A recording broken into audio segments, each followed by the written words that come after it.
our guys follow it. I'm not sure they follow it like some guys follow it. Like some guys eat, breathe, sleep it every night. They go watch every opponent every night. Like our trainer, Bill Cowgill, every night.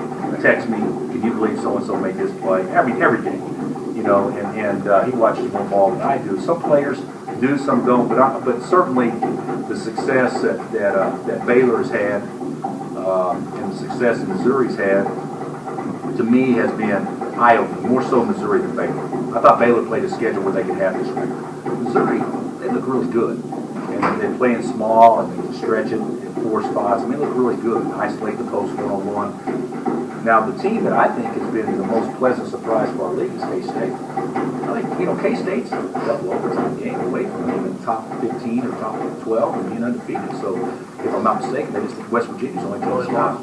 So I think that they, you know, they play so hard. I think they've been a pleasant surprise. But you look at OU. Our first 2 games are against K-State and OU. I don't know what K-State was picked in the league, but it wasn't that high. And OU was picked like tied for 9th or 10th.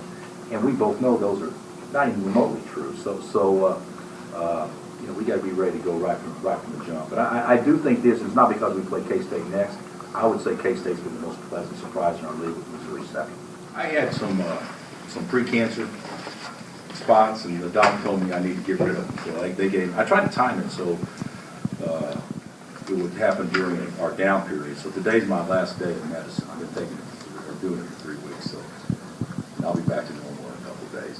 This is really the last week for us and every other team in our league to really have even though we play 2 games, it's still a week for preparation for the league and a week to really get better through practice. Because after that, it's 2 games a week for everybody. There's no off weeks for everybody. So it's going to be a longer grind. And, you know, before you play 1 game a week, so you can rest a guy a couple of days and things like that. You can't do that anymore. So this will be our springboard going forward as far as getting better. So I like our guys' attitude. I think we're pretty good when we play with great energy and passion. And I think that we get real average real fast when we go. And I think, against the Davidson team, we were a bunch of duds and didn't really have great energy. USC, we guarded pretty good, didn't have great energy. That's something I think is correctable. I certainly think that we'll move forward in a positive way from that. I think all our guys in some way, shape, or form are pretty tough. But we didn't show any toughness against Davidson. So we putter around or whatever. Hey, when get midway through the second half, you got to get stops. We don't get stops. I mean, there's a lot of teams out there that don't give the appearance of being mentally or physically tough until there's certain stretches in the game where you have to perform. It's, tennis. You can lose more points than your opponent in tennis. I think you can.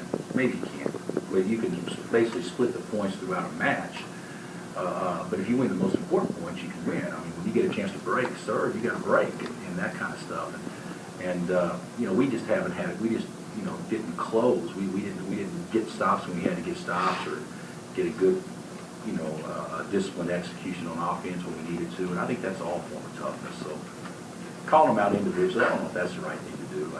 I think that people think that Thomas is tough, and he is most of the time. But there's times where he's not, and people think Ty's tough. And nobody can question his physical toughness, but he's not all the time. Or Elijah, A toughness is when you miss 4 in a row, but still you want the 5th one. And we just got to get better in those type of areas. But I do think our team overall, when you talk about, for the most part, loose balls, when you talk about defensive rebounding, things that are toughness type plays, statistically we've actually done a pretty good job this year, better than I thought we would. Our guys, I like our guys, and they know I like them. But I can't coach them and let things I feel go unsaid. I can't do it. I'm much better at coaching them. If I can say it, then it's over. But if I don't say it, then it'll be frustration for me. And so I got to say it. And the thing that I told them was more than anything else is that I've had a chance to self-evaluate our staff and me and players and everything. And, I just don't think we're that far off. I think that we're a team that if we don't bring it every night, then we get average real fast because we're not the most talented team. But we've shown that when we bring it, we're talented enough to beat anybody. So there's a fine line there. And so you can't, going into conference play and where everything's ratcheted up more intently and that kind of stuff. You can't afford to be, you can't afford not to take every possession as serious as you possibly can. With the energy and balance and personality and enthusiasm, I think sometimes we don't do that. That's the thing, that's the message I want to get across. And they've actually been pretty good, since then. I said, the coach must be a real jerk. He wants you to play with more emotion and passion. I mean, imagine a coach actually telling the team that. I mean, what a jerk.